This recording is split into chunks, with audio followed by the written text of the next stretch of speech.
배나 60배나 100배의 결실을 하는 자니라. 아멘. 라이트하우스 서울숲에 오신 여러분들을 진심으로 환영합니다. 저는 임용규 목사입니다. 우리는 지금 마가복음 시리즈를 진행하고 있고 오늘은 그 5번째 시간, 오늘 테라로사라는 제목으로 함께 하나님 말씀 나누도록 하겠습니다.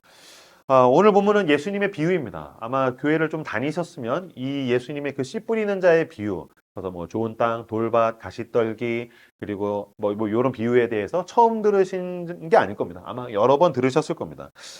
예수님이 설교를 하실 때 가장 대표적으로 쓰신 방법 중에 하나가 비유입니다. 비유란 무엇입니까? 이미지 언어로 된 이야기입니다. 예수님께서 왜 그런 방법을 쓰셨을까요? 예수님은 당시에 있던 종교학자나 바리새인이랑 그 가르치시는 방법이 달랐습니다. 그러면 종교학자들은 어떻게 했는가? 그들은 로직, 그들은 철학적 언어, 사상, 어떤 종교적인 교리 이런 식으로 가르쳤다면 예수님은 가난한 자, 병든 자, 굶주린 자, 뭐 귀신 들린 사람, 그러니까 가장 밑바닥에 있는 사람들에게 가르치다가 보니까 그들에게 어떤 종교적인 교리라든지 사상 철학을 이야기하기보다는 비유, 그래서 이미지 언어로 된 내러티브 방식, 그래서 이야기로 이제 가르치시는 것입니다. 제가 좋아하는 신학자 중에 독일의 헬무트 틸리케라는 신학자가 있는데 이 사람이 예수님의 비유를 모아서 책으로 모았습니다. 만들었어요. 그리고 그 책 제목이 우리나라에는 기다리는 아버지라고 번역됐는데 전 이 제목 되게 후지다고 생각해요. 독일의 원어 제목이 훨씬 근사합니다. 원어 제목은 뭐냐면은 예수님의 그림책이에요. 예수님의 그림책. 그러니까 예수님의 설교가 그 아이들 꼬맹이들 그림책 하듯이 이야기를 들으면은 머릿속에 그려지는 거죠. 그러니까 서기관이나 종교학자는 모세오경을 가지고서 교리를 가르친다고 하면 예수님은 하나님의 나라는 포도나무가 있었어. 주인이 있었어. 농부가 있었어. 동전을 잃어버렸어. 그러니까 들으면 그려지는 거죠. 저는 이 예수님의 그 티칭의 방식이 너무너무 탁월하다고 생각하는 건 지금 저는 예수님께서 오셨던 그것으로부터 2000년 후에 지금 사역을 하고 있지 않습니까? 근데 지금 이 시대가 어떤 시대입니까? 넷플릭스 세대입니다. 유튜브 세대입니다. 그 어떤 때보다도 이미지화되어 있는 시대예요. 그러니까 난 이 시대에 이렇게 설교를 하는 사람으로서 와, 예수님의 이 티칭 방식, 설교 방식, 말씀을 전달하는 방식은 너무너무 탁월하구나. 그러다가 보니까 저도 여러분의 이해를 돕기 위해서 이제 뭐 넷플릭스도 설명하고 뭐 영화 얘기도 한 거지 제가 그런 거 보는 거 뭐 즐겨한 건 아닙니다. 어쨌든 오늘 비유에서는 예수님께서 이제 씨 뿌리는 자가 농사를 짓기 위해서 씨를 뿌리는 것에 대한 비유로서 이제 이야기를 하십니다. 유대인들이 농사를 짓는 게 우리나라랑 다릅니다. 우리나라는 벼농사를 짓죠. 그래서 이제 물이 흥건한데 습기가 있는데 근데 여러분 중근동에는 그런 논농사란 없는 겁니다. 그래서 그냥 밭에다가 씨를 무작위로 뿌리고 그걸 또 갈아엎고 그걸 키워가지고서 사실 그래서 오늘의 씨는 밀이나 보리라고 생각하시면 됩니다. 그래서 그 농사를 짓기 위해서 우리나라는 봄에 출발하면 그들은 가을에 농사 짓기 위해서 씨를 가지고서 이제 무작위로 뿌렸다. 자, 마가복음 4장 14절 말씀 같이 한번 읽도록 하겠습니다. 마가복음 4장 14절 같이 읽겠습니다. 시작. 뿌리는 자는 말씀을 뿌리는 것이라. 씨를 뿌렸다라는 것이 무슨 뜻인가? 제일 먼저 중요한 지점이 이겁니다. 말씀을 뿌렸다. 말씀을 뿌렸다는 것은 무엇입니까? 하나님의 말씀. 그러니까 씨는 하나님의 말씀이고 하나님의 말씀이 누군가에게 무작위로 뿌려졌다는 것입니다.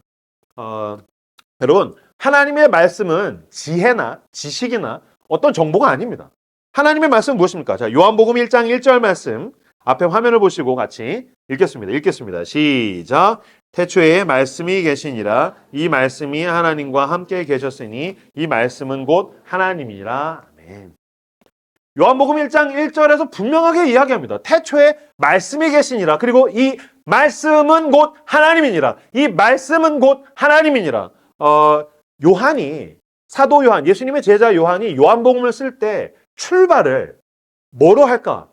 그분에 대해서 묵상하고 예수 그리스도의 사역과 그분이 하나님이란 것을 드러내기 위해서 묵상하는 가운데 출발을 하나님이 놀라운 영감을 주셨어요. 뭐랑 대꾸가 되어 있습니까? 창세기 1장이랑 대꾸가 되어 있습니다.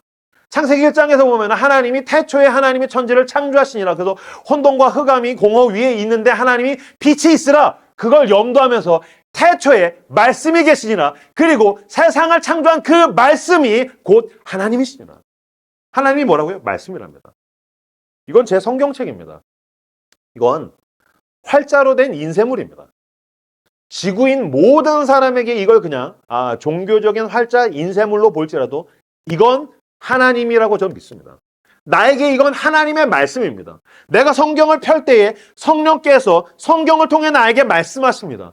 내가 길을 몰라서 헤매일 때에 어두움 속에서 내가 헤매고 있을 때 내가 성경을 펴면 하나님께서 성령을 통해서 나에게 길을 비추어 주십니다. 내가 힘이 없어 연약해서 쓰러져 있을 때 내가 성경을 펴고 하나님의 말씀을 묵상하면 하나님께서 내 삶 가운데 개입하시고 하나님의 능력이 내게 부어집니다. 하나님을 경험하기 원하십니까? 성경을 읽으십시오. 하나님을 만나기 원하십니까? 성경을 읽으십시오. 하나님께서 내 삶 가운데 개입하고 하나님의 능력을 경험하기 원한다면 당신은 성경을 펴고 성경을 읽고 성경을 묵상해야 됩니다. 성경을 통해서 하나님께서 우리에게 그 말씀 가운데에 일하시기 때문입니다. 그러니까 성경을 읽지 않고 하나님은 어디 있어? 왜 하나님은 일하지 않지? 왜 하나님 날 내버두는 거지? 아니요. 당신이 하나님의 말씀과 너무 멀리 떨어져 있는 것입니다. 하나님을 경험하기 위해서 하나님의 음성을 듣기 위해서 늘 하나님의 말씀을 가까이 하시는 저 여러분들 다 되시기를 주님의 이름으로 축복합니다. 오늘 본문에서는 하나님의 말씀이 씨 뿌려지듯이 농사꾼이 씨를 뿌리듯이 하나님의 말씀이 막 뿌려지는데 그 말씀을 받는 네 가지 땅의 종류가 있다라고 이야기를 합니다. 자, 앞에 화면을 보시면 네 가지 땅. 첫 번째, 길가. 오늘 본문에서는 네 가지 땅이 나오는데 첫 번째 길가, 두 번째는 돌밭, 세 번째는 가시떨기, 네 번째는 좋은 땅입니다. 그럼 이것이 영적으로 어떤 의미인가? 오늘 본문에서 예수님께서 뭐라고 하시냐면 첫 번째, 길가란 새들이 와서 먹는다. 씨를 뿌렸는데 그게 밭이 아니라 길가에 있으면 새들이 와서 그것을 먹고서 튄다. 먹튀한다. 그 무슨 뜻인가? 영적으로는 말씀이 뿌려졌는데 사탄이 즉시 와서 그들에게 뿌려진 말씀을 빼앗는 것. 서로 비유하신 것이고 두 번째 비유 돌밭. 돌밭은 싹이 나오지만 흙이 얕아서 뿌리가 없어 햇볕에 말라 죽음. 이거는 무슨 뜻인가? 기쁨으로 말씀을 받지만 뿌리가 없어서 잠깐 견디다가 말씀으로 인하여서 환난이나 박해가 일어나면 넘어진다 라는 뜻이고요. 세 번째 가시떨기. 가시떨기는 여러분들이 잘 상상이 안 될 거예요. 왜냐면 우리나라 이제 생태적으로 가시가 별로 없으니까요. 뭐 장미 나무에나 가시가 있지. 잡초밭이라고 생각하시면 됩니다. 근데 그런 잡초 중에 중근동 지역에는 날카로운 가시가 있는 덤불들이 있어서 어쨌든 그 가시떨기, 잡초밭에 뿌려지면은 그 뿌리를 내려서 줄기가 자라는데 그 가시덤불이나 잡초들이 영양분과 성장을 가로막는다. 이거는 영적으로 무슨 뜻인가? 말씀을 듣기는 하지만 세상의 염려와 재물의 유혹과 기타 욕심이 들어와서 말씀을 막아서 결실하지 못하게 만든다. 네 번째로는 좋은 땅이 있다. 좋은 땅은 결실을 맺는다. 그래서 한국인들이 아주 좋아하는 이 수적 나열 30배, 60배, 100배. 한국인들이 이거 좋아하는 거잖아요. 100배. 좋은 땅은 100배의 결실만. 와우, 100배. 여기서 좋은 땅이 그 지중해 근처에 있는 그 좋은 땅은 붉은색이랍니다. 그걸 이태리 사람들은 좋은 땅을 뭐라고 하냐면 테라로사. 그래서 테라로사가 농사짓기 좋은 땅이라는 뜻입니다. 또 오늘 목사님 왜 설교 제목이 카페 이름이죠? 테라로사가 좋은 땅이에요. 그래서 이제 테라로사에 하나님의 말씀이 뿌려지면 30배, 60배, 100배의 결실을 맺게 된다라는 뜻입니다. 그럼 하나하나 차근차근 살펴보죠. 첫 번째, 길가입니다. 자, 마가복음 4장 14, 15절 같이 읽겠습니다. 시작. 뿌리는 자는 말씀을 다시 넘겨주시면 4장 14, 15절 마가복음 4장 14, 15절 같이 한 목소리로 읽겠습니다. 시작. 뿌리는 자는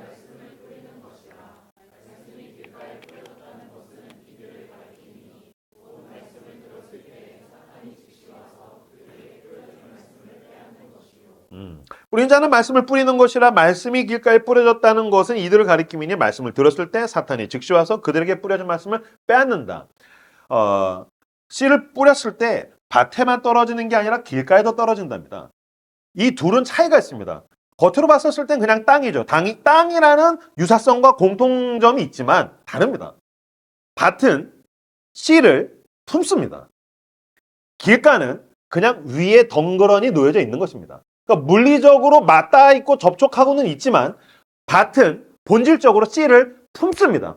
품을 때 씨가 가지고 있는 놀라운 창조적인 힘, 그 비밀의 능력이 막 나타나는 겁니다. 그러나 그냥 그 위에 접촉만 되어 있어서 씨는 그냥 작은 덩어리에 불과합니다. 그게 돌멩이랄지라도 그건 아무 상관이 없습니다. 그러니까 그게 돌이냐 씨냐 아니면 그냥 코딱지 덩어리냐 아무 상관없는 겁니다. 이게 품지 않으면 그냥 그거는 티끌만한 덩어리입니다.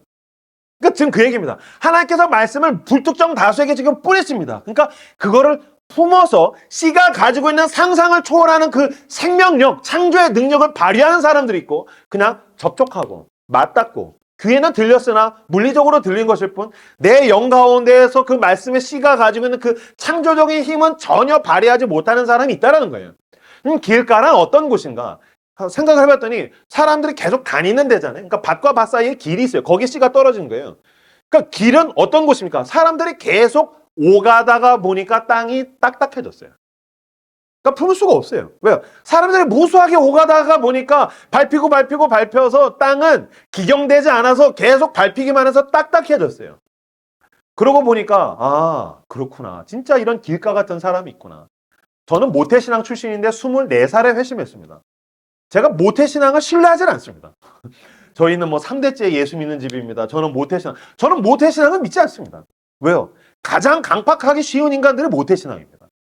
저도 그랬습니다. 계속 교회를 오가다가 보니까 말씀이 그냥 덩그러니 내 귀에 올려져는 있지만 내 심령 깊숙한 곳까지 들어오지 않습니다. 아마 여러분 가운데 그런 사람이 있을 겁니다. 태어나서부터 교회를 오가다가 보니까 그냥 이건 종교 생활이에요. 그냥 하는 종교적인 그냥 어떤 거죠. 그냥 내가 뭐 굳이 이것 때문에 내 삶을 걸거나 내가 이걸 내 삶에서 진중하게 생각하거나 뭐 그러고 싶지는 않은 거죠. 그냥 우리 가정에 있는 문화고 종교적인 문화인 거죠. 그 사람이 길 갈 수 있다는 겁니다. 또한 모태신앙뿐입니까? 아니요. 라이트하우스 서울숲이 개척한 지 4년 됐습니다. 서울숲이 온 지 2년 됐습니다. 아마 여러분 가운데 이제 이 교회와 공간과 예배 순서와 임용규 목사의 설교가 익숙해진 사람들이 있을 겁니다. 처음에 왔을 때는 안 그랬겠죠. 와, 여기 교회 뭔가 좀 달라. 힙플레이스에 있어. 목사도 옷을 희한하게 입고 있어. 설교도 되게 막 소리를 막 질러대. 설교가 뭔가 신선해. 여러분, 어떻게 설교가 항상 신선합니까? 어떻게 설교가 무슨 채소입니까? 한 3달 다녀보면 뻔합니다. 아무리 임용규 목사가 뭐 해도 3달 설교하면 뻔합니다. 3년 지나면요, 이렇게 본문 보면 우리 목사님 이런 설교하겠네. 그럼 정확하게 그 설교합니다. 어떻게 뻔합니까? 그러나 그런 가운데 계속 교회를 오가다가 보니까 마음이 딱딱해져서 하나님의 말씀의 씨앗을 품을 준비와 품을 수 있는 상태가 아니라면 지금 우리는 길가일 수 있다는 겁니다. 자, 두 번째, 돌밭입니다. 마가복음 4장 16절에서 17절 말씀 같이 한 목소리 읽겠습니다. 시작. 또 이와 같이 돌밭에 뿌려졌다는 것은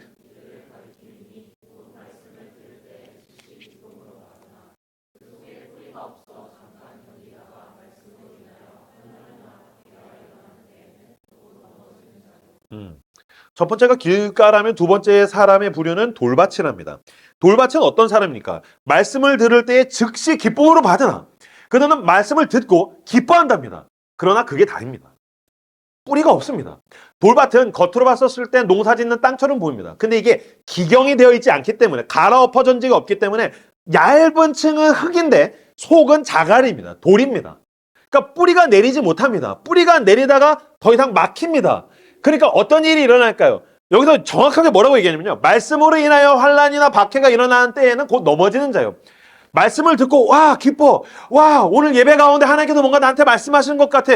성경을 묵상하는데 하나님께서 나에게 뭔가 말씀하신 것 같아. 좋았어. 나도 이제 말씀을 따라서 뭔가 새로운 시도해야겠어. 안 하던 걸 해야겠어. 하던 걸 안 해야겠어. 말씀 때문에 가려고 할 때 박해가 온답니다. 말씀 때문에 갈 때 환난이 온답니다. 예. 말씀대로 살려고 하지 않으면요. 여러분 말씀 따라 살려고 하지 않으면 편합니다. 근데 안 하던 짓을 하려고 하니까 어려움이 오기 시작합니다. 흔히 얘기하는 시험이 오기 시작합니다. 근데 그때 뿌리가 없으면 햇볕에 말라 죽는다는 것입니다. 그러니까 그들은 어떤 사람입니까? 그냥 예배 때에 듣는 말씀으로 만족하는 사람들.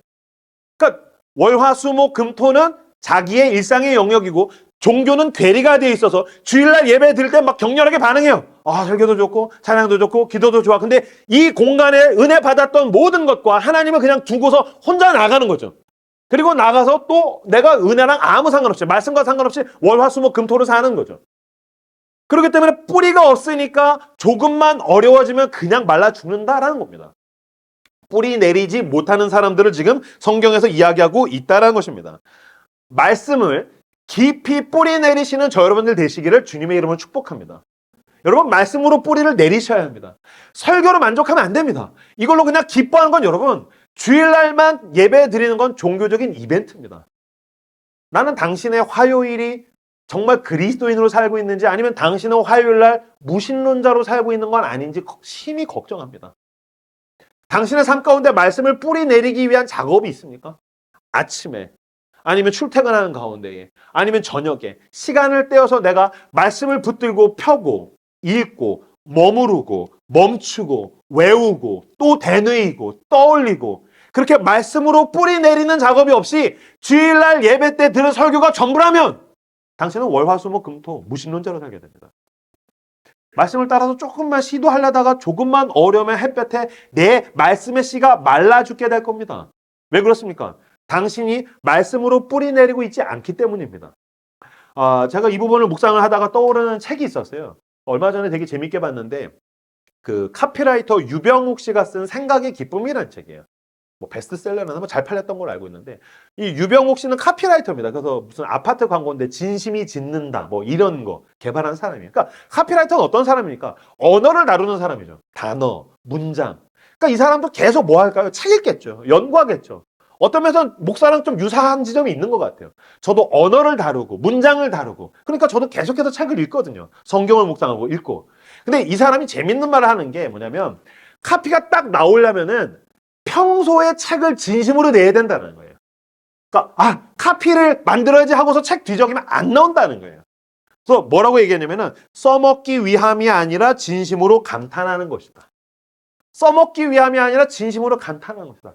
평소에 책들을 계속해서 읽으면서 감탄하고 그 책 앞에 머무르고 중지하고 그렇게 자기의 생각을 깊이 있게 파내러 가면은 내가 뭔가 필요한 게 나왔을 때 그게 직관적으로 딱 떠오른다는 거예요. 예, 맞습니다. 여러분, 말씀으로 깊이 있게 뿌리 내려야 합니다. 써먹기 위해서 그러면 안 됩니다. 진심으로 내하셔야 됩니다. 감탄하셔야 됩니다. 말씀에 머무르셔야 합니다. 말씀 앞에 중재해야 됩니다. 그게 감동이 되든 안 되든 이게 오늘 나를 향한 말씀인 것처럼 느껴지든 안 느껴지든 느낌이 중요한 게 아니라 당신은 일상적으로 말씀의 뿌리를 내려야 합니다. 왜 다 그런 경험 있잖아요. 써먹으려고 펴니까 감동이 안 되죠. 전세지금 대출이 안 나오고 있어. 어떻게 하지? 어디를 찾아야 되지? 이거 좋아하는 오빠가 생겼는데, 좋아하는 자매가 생겼는데, 어디를 붙잡아야 되는 거지? 결혼 준비를 해야 되는데, 왜 마음에 와닿는 게 없는 거지? 써먹으려고 하는 것이 아니라 감탄해야 한다.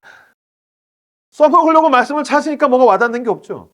그러나 부지런히 뿌리를 내리는, 식물이 뿌리를 내릴 때 그걸 누가 느낄 수 있겠습니까? 근데 느끼지 못할지라도 하루하루 야금야금 뿌리를 내리면 결정적인 순간에 써먹을 때에 당신의 그 든든한 뿌리가 당신을 붙들어준다는 것입니다. 환란이 왔을 때 당신의 그 말씀의 뿌리가 당신을 붙들어준다는 것입니다. 세상에서 모진 비바람과 풍파가 왔을 때 내가 붙들고 있었던 그 말씀의 뿌리가 나를 굳건하게 세우는 줄로 믿습니다. 시편 119편 97절에서 103절 말씀 같이 읽겠습니다. 시편 119편 97절에서 103절 같이 한 목소리로 읽겠습니다. 시작.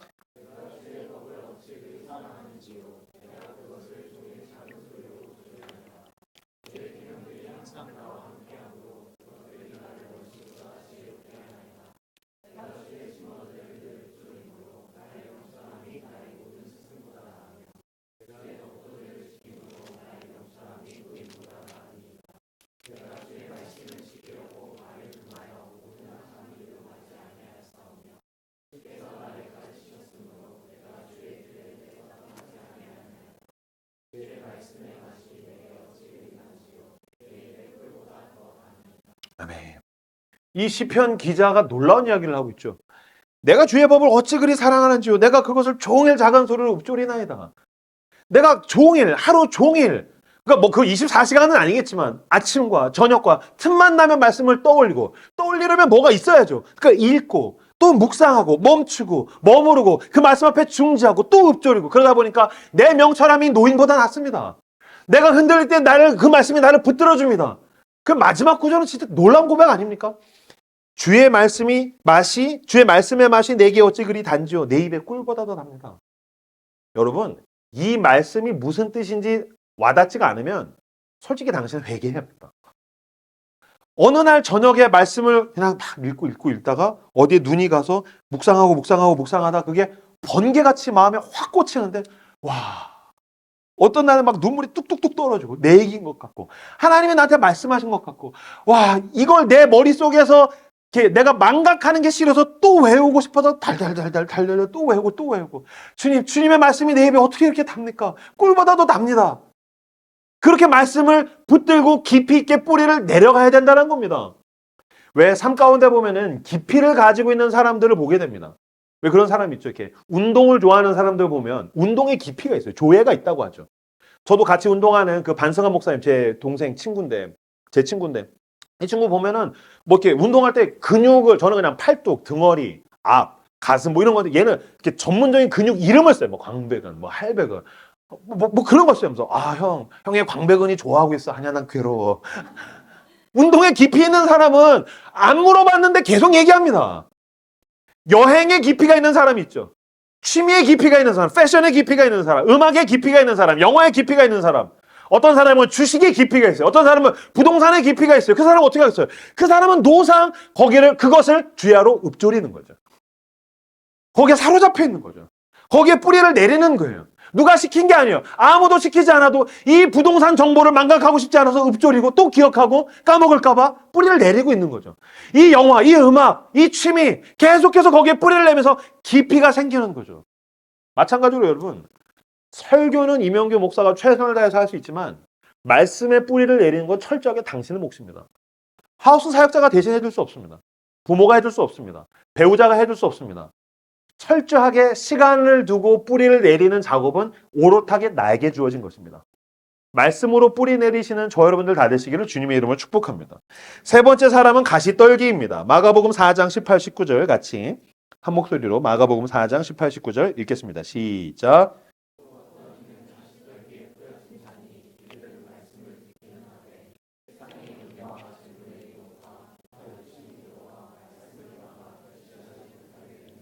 아멘. 어떤 이는 가시떨기에 뿌려진 자니 말씀을 듣기는 하되 세상의 염려와 재물의 유혹과 기타 욕심이 말씀을 막는다. 가시덤불이 줄기가 자라는 걸 막듯이 재물의 유혹, 세상의 염려, 기타 욕심 세 가지로 나와 있는데 두 가지입니다. 염려와 욕심입니다. 그리고 이건 어떤 면에서 좀 상반된 감정입니다. 염려란 어떤 감정입니까? 내가 뭔가를 못할 때, 뭔가가 두려울 때 생기는 게 염려죠. 욕심은 무엇입니까? 그냥 욕심이 생기기도 하지만 뭔가 잘 풀리니까 더 욕심이 생기는 거죠.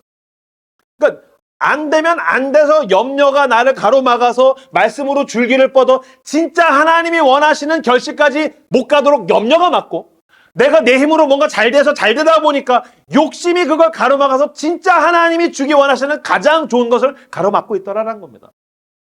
목사로서 제가 제 스스로한테 적용하자면 저는 그리스도인이 본질이고요. 목사는 저에게 그냥 롤이고 역할이고 직업이죠.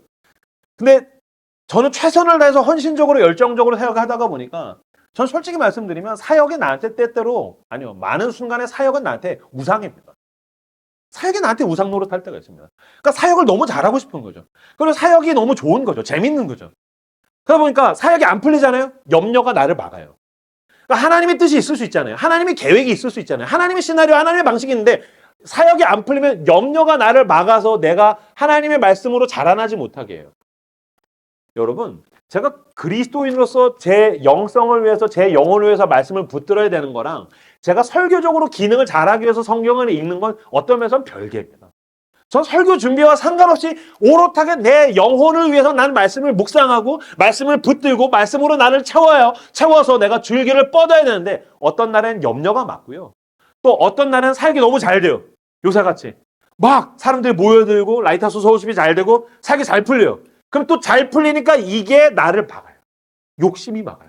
이 시간이면 내가 이걸 다른 걸 할 수 있을 텐데. 그래서 아니면 뭐 수많은 욕심들이 나를 막아서 내가 그리스도인으로서 줄기를 뻗어서 진짜 주님이 원하시는 열매를 맺지 못하게 만들 때가 있더라는 거예요. 이번 주에 한 형제랑 신방을 했는데 이 형제가 최근에 이제 결혼 준비를 한다고 해서 찾아왔어요. 만났는데 이 형제는 20대 후반에 회심을 했어요. 대한민국에서 20대 후반에 완전한 비그리스도인이 회심한다는 건 기적이죠. 진짜 그 사람한테 기적이 일어난 거예요. 그래서 이 사람의 삶에 놀라운 변화가 일어났어요. 왜냐면 그 주변 누구도 예수 믿는 사람이 없는데 자기가 예수를 믿으니까 막 성경을 펴면 막 하나님이 말씀하신 것 같고 하나님이 자기를 사랑하신다는 게 놀랍고 기도만 하면 막 하나님이 응답하시고 막 그런 시간, 신혼과 같은 시간들이 있었다라는 거예요. 그런 가운데 이 친구가 취업을 할 때 돈을 많이 주는 곳과 하나님 나라에 기여할 수 있는 곳 가운데서 기도하면서 고민하다가 과감하게 돈을 훨씬 더 많이 주는 곳을 포기하고 하나님 나라에 기여할 수 있는 곳을 선택했어요. 그리고 몇 년간 또 그 직장에서 열심히 있다가 자기 일을 시작했어요. 자기 사업을 시작한 거죠. 그래서 제가 가가지고서 거기 사무실 가가지고서 축복 기도도 해줬어요. 근데 제가 축복 기도가 별로 효력이 없는지 장사가 잘 안 됐어요. 사업이 잘 안 됐어요. 근데 이제 사업은 잘 안 되고 있는데 이제 결혼 준비해야 되니까 이제 결혼을 앞두고 찾아왔단 말이죠. 그러다가 계속 힘듭니다, 어렵습니다라는 여기 얘기를 하면서 기도 제목을 저한테 주고 그러다가 최근에 그 오피스를 뺐어요. 그래서 사무실에서 나왔어요. 그리고 나서 저한테 막 얘기를 하다가 목사님, 드디어 사무실 빼기로 했고요. 근데 사실 제가 이 사무실 빼서 사업이 힘든 거, 사무실과 사업이 잘 안 되는 게 제가 힘든 게 아니고요. 목사님, 사실 제가 진짜 힘들었던 건 이게 잘 안 되다 보니까 이 염려 때문에 얼마 전부터는 하나님의 음성이 들리지 않기 시작했어요. 사실 목사님, 사업이 잘 안 되는 거 안 힘들어요. 그것 때문에 내가 메어서 더 이상 하나님의 음성이 들리지 않는다는 게 너무 힘들어요. 근데 등치가 이따만한 놈이 제 앞에서 막 울먹거리는 거예요. 건드면 울 것 같더라고요. 근데 그 마음 제가 너무 잘 알아요. 사역이 안 되면 염려 때문에 하나님의 음성이 느껴지지 않을 때가 있고, 사업이 너무 잘 되면 이 욕심 때문에 하나님의 음성이 느껴지지 않아서 그 가시덤불에 막혀있는 나를 발견할 때가 있어요. 그래서 제가 얘기했어요. 가슴을 찢어라. 너 가슴을 찢어라. 하나님 앞에 눈물을 달라고 얘기해라. 나도 그럴 때가 있다. 가슴을 찢자. 제가 떠오르는 영화가 있었어요. 그 넷플릭스에 두 교황이라는 영화가 있습니다. 진짜 훌륭한 영화입니다. 데블스 플랜 이런 거 보지 말고 데블 이런 거. 저도 조금 봤는데 어쨌든 두 교황 진짜 좋은 영화예요. 그 베네딕토 16세라는 독일 출신의 교황은 종신직입니다. 죽어야 끝나요. 근데 교황의 재직 당시에 자기가 스스로 퇴위합니다. 나와요. 그리고서 당신이 하시오 하면서 맡겨줘요. 그 다음에 누가 교황이 됐냐면 지금 하고 있는 그 프란치스코가 교황이 되는 거죠. 그래서 실제로 살아있는 가운데 퇴임하게 되고 다음 교황이 된 걸 가지고서 영화적 상상력을 가지고 만들었어요. 둘을 한 방에 밀실에 넣어놔요. 그때 베네딕토 16세가 그만두게 됐을 때 바티칸에 수많은 스캔들이 있었어요. 뭐 아동 성추행, 그다음에 돈, 수많은 그 스캔들이 있었었는데 그거를 그 교황이 알고도 묵인했다. 알고도 봐줬다. 막 이런 소문들이 막 돌았거든요. 그래서 이제 그 영화에서 보면은 작은 밀실에 베네딕토 16세 교황이랑 그 프란치스코, 지금은 이제 교황이지만 그때 추기경, 완벽한 위아래 아닙니까? 둘이서 이제 대화를 하는데 교황이 뭐라고 하냐면 난 교황을 그만둘 것을. 그랬더니 추기경이 깜짝 무슨 소리입니까? 교황은 종신직입니다. 그만둘 수 없습니다. 아니야. 난 최근에 자네도 알고 있지 않나. 그 돈에 대한 스캔들, 성추행에 대한 스캔들. 사실 내가 그걸 알고도 묵인했던 지점들이 있었어. 나는 더 이상 교황으로 수행하고 싶지가 않아. 난 그만둘 거야. 그랬더니 안 됩니다. 교황을 그만두시면 안 됩니다. 절대로 그만둘 수 없습니다. 그때 앤서니 홉킨스라는 그 노 배우가 그 교황으로 나오는데 뭐라고 하냐면 더 이상 견딜 수가 없단 말이었어요. 더 이상 하나님의 음성이 느껴지지 않아. 난 이걸 견딜 수가 없단 말이었어요. 난 그만둘 거야. 하면서 소리를 버럭 질러요. 사일런스! 침묵! 하나님이 나한테 말씀하시지 않아. 하나님의 음성이 느껴지지 않아. 난 이걸 견딜 수 없어. 그러면서 교황을 포기하는 거예요. 제가 그 장면 보고 막 너무 복합적인 감정도 있었지만 엉엉 울었어요. 떠오르는 사람들이 있었어요. 우리나라에서 유명한 목사님들, 스캔들 일으키는 목사님들. 그 목사직의 영광 때문에 하나님 앞에서의 그리스도인에서 양심을 포기한 사람들. 근데 과연 나는 그 자리에 가면 그렇게 할 수 있을까? 욕심을 선택하고 하나님 음성 안 느껴져도 괜찮은 목사인 것처럼 그렇게 되지 않을까? 염려에 붙들려가지고 하나님이 더 이상 느껴지지 않고 하나님과의 관계가 엉망진창인데도 마치 믿음이 좋은 사람인 것처럼 썬데이 크리스찬으로서 일요일만 되면 종교 이벤트를 벌리고 그냥 그날 기쁨으로 받지만 난 여전히 돌박 같고 난 그런 삶을 살지 않을까? 당신은 무엇을 선택하길 원하십니까? 내게 그 어떤 욕심과 염려가 있더라도 가슴을 찢고 하나님을 선택하고 하나님과의 관계를 선택하고 하나님께서 계시는 그 고요함 속으로 들어가 그 음성으로 채우시는 저 여러분들 나르시길 주님의 이름으로 축복합니다. 호세아서 10장 12절에서 13절입니다. 같이 읽겠습니다. 시작. 너희가 자기 길을 위하여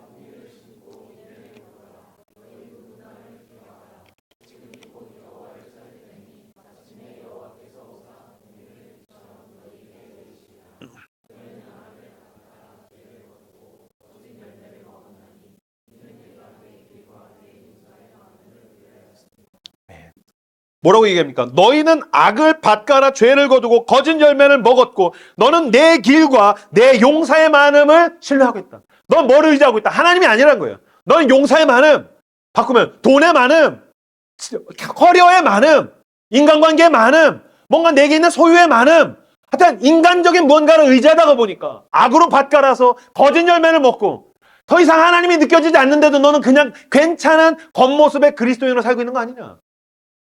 묵은 밭을 기경하라. 가슴을 찢어야 합니다. 하나님의 음성이 느껴지지 않는다면 가슴을 찢어야 합니다. 하나님의 은혜가 나를 채운 적이 언제인지 사실 기억도 나지 않는다면 당신 가슴을 찢어야 합니다. 제가 그날 그 친구랑 그렇게 이야기하고 사랑하는 우리 김요한 목사님이 목사 안수를 받게 되어서 제가 안수를 하려고 안수위원으로 가는데 그날 아침에 이제 목사 안수식이 있지 생각하고 있는데 목사 안수식 가면 뻔한 노래 부릅니다. 18번이라고 하죠. 푸른 바다 나선 이 몸 어디든지 가오리다. 그 노래 늘 부릅니다. 신학교에서 늘 부릅니다. 그러니까 신학교에서 그건 목사들의 목회자 후보생들의 어떤 주제가 같은 거예요. 푸른 바다 나선 이 몸. 제가 아침에 이따 그 노래 부르겠지. 푸른 바다 나선 이 몸. 그러다가 종의 몸에 지닌 것도 아낌없이 드리리다. 종의 몸에 지닌 걸 아낌없이 드린다고? 종의 몸에 지닌 걸 아낌없이 드린다고? 그러다가 제가 눈물이 팍 터졌어요. 그치, 난 종인데. 그러니까 종의 몸에 지닌 걸 뭐라고 난 아까워하고 있구나. 부름 받았는데 난 어디든지 가는 게 아니라 내가 원한 걸 골라가고 싶어가지고서 이 씨름을 지금 하나님이랑 하고 있는 거구나. 이름 없이 빛도 없이 사랑하며 섬기리다라고 나는 노래를 하지만 난 하나님을 이용해서 나를 채우고 싶어서 안달이 나 있는 인간이구나. 주님 날 불쌍히 여겨주십시오. 그러고서 출발했는데 갔는데 성가대가 그 노래 부르더라고요. 막 앞에서 이제 안수받는 목사님들도 울고 있는데 나는 나 혼자 은혜 받아서 막 울었어요. 종의 몸에 지닌 것도 가슴을 찢어야 합니다. 강팍한 당신의 가슴을 찢고 하나님의 말씀과 그 은혜를 품어서 주님이 원하시는 열매를 맺어내시는 여러분들 다 되시기를 그리스도의 이름으로 축복합니다. 마지막으로 네 번째 땅은 좋은 땅, 테라로사입니다. 마가복음 4장 20절 말씀 같이 읽겠습니다. 시작. 좋은 땅에 뿌려졌다는 것은 곧 말씀을 듣고 받아 30배나 60배나 100배의 결실을 하는 자니라. 아멘. 좋은 땅에 뿌려졌다는 것은 말씀을 받아서 결실을 맺게 된다. 이게 한국인들이 그러니까 하나님 말씀을 잘 들으면 100배의 결실 이건데 아니요. 하나님께서 원하시는 열매가 있다는 겁니다. 하나님은 당신에게 하나님께서 예비한 열매를 맺기를 원하신다라는 겁니다. 특히 이 지점이 중요한 것은 전 목사지 않습니까? 여러분, 저 좋은 땅 안 돼도요. 하나님이 일하시는 거랑 비스무리하게 할 수 있습니다. 교회가 사람이 늘어나면 사람들은 아마 제가 믿음이 좋은 사람인 거라고 착각할 겁니다. 제가 여러분들이 막 감동이 되고 깨달음이 되는 설교를 잘하면 저 여러분들이 저 목사님은 믿음이 좋은 사람이라고 착각할 겁니다. 아니요. 나는 돌밭이고 나는 가시떨기인데도 마치 하나님이 예비하시고 하나님이 나타내신 열매랑 비슷한 거를 흉내낼 수도 있다는 겁니다. 근데 오늘 보면 우리에게 얘기하신 거 뭡니까? 넌 좋은 땅이냐? 넌 그 하나님의 말씀을 품고 환난과 박해가 오고 더디 가고 느리게 가고 어려움 속에서 가더라도 하나님이 주시는 열매를 맺겠다고 너는 가고 있느냐? 아니면 상관없어. 그냥 뭐로 가도 강남만 가면 돼. 서울만 가면 되는 거야. 그렇게 하나님의 열매와 상관없이 내가 원하는 결과를 향해서 질주하고 있는 것은 아닙니까?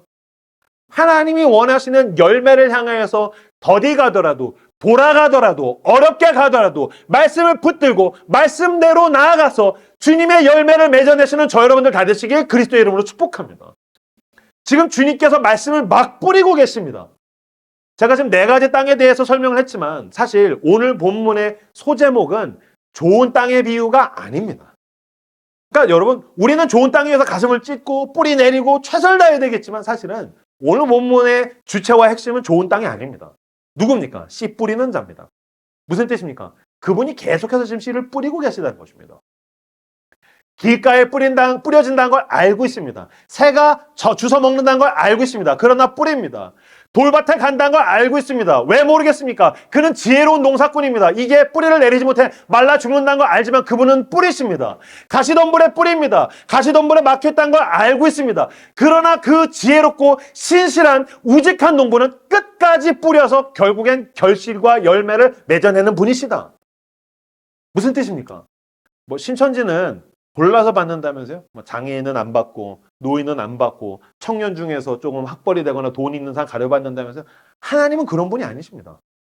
당신이 길 가든지 돌밭이든지 가시덤불이든지 그분은 상관하지 않고 뿌리십니다. 왜요? 그분에게 꿈이 있기 때문입니다. 그분에게 목적이 있기 때문입니다. 그 목적은 무엇입니까? 너는 지금 길가지. 너는 지금 돌밭이지. 너는 지금 가시덤불이지. 나는 결국엔 너희들을 통해서 30배, 60배, 100배의 결실을 맺어낼 거야. 그러니까 이거는 우리 가운데 있는 4명의 부류에 대한 이야기가 아니라 한 사람이 결실을 맺어내게 되는 데에 내 과정에 대한 이야기입니다. 나는 한때 길가였었습니다. 난 24살에 회심을 했으니까요. 난 그때까지 그냥 교회는 오가다 보니까 마음이 딱딱하게 굳어져서 어떠한 이야기도 들리지 않는, 어떠한 말씀도 듣고 싶어 하지 않는 길가였습니다. 그러나 그분이 길가와 같은 이명규를 사랑하셔서 그 아들을 십자가에서 대신 내어주셨습니다. 계속해서 그리고 말씀하셨습니다. 계속해서 은혜를 부어주셨습니다. 은혜를 부어주면 다 빠져나가는 계속해서 부어주셨습니다. 나는 한때 돌밭이었었습니다. 뿌리가 없는 인간이었었습니다. 나에게 예배는, 나에게 말씀은 그냥 종교적인 이벤트입니다. 다 털어먹고 나가가지고 방황하는 겁니다. 그러나 이명규가 돌밭이었을 때도 하나님은 나에게 말씀을 뿌리기를 멈추지 않으셨습니다. 나는 가시덤불이었습니다. 조금 잘할 만하면 욕심이 가로막고 조금 성장할 만하고 성숙할 만하면 또 그 염려가 막아가지고서 좌절하게 되는, 주저앉게 되는, 은혜 다 털어먹게 되는 그런 나는 가시덤불 같은 인간이었을 때에도 하나님은 끝까지 씨를 뿌리셨습니다. 그래서 만약에 내 삶 가운데 하나님의 열매가 30배, 60배, 100배로 나타났다면 이명규가 한 것이 아닙니다. 그는 신실한 농부이신 하나님께서 하신 놀라운 은혜라는 것입니다. 주님께서 지금 그 이야기를 하신 것입니다. 난 너를 포기하지 않겠다. 너가 길가일지라도, 너가 돌밭일지라도, 너가 가시떨기일지라도 난 너에게 뿌리는 것을 멈추지 않겠다. 그러니 너도 그걸 가지고 뿌려라. 여러분, 가정을 향해서 뿌리십시오. 이웃과 친구를 향해서 말씀을 뿌리십시오. 언제 그들에게 회심이 일어날지, 전도가 될지, 우리 가정이 언제 놀라운 하나님의 은혜로 충만하게 될지 우리는 모르지만 그분이 포기하지 않으므로 나도 포기하지 않고 그 신실함을 쫓아가는 저 여러분들 다 되시길 그리스도 이름으로 축복합니다. 반주해 주시겠습니까?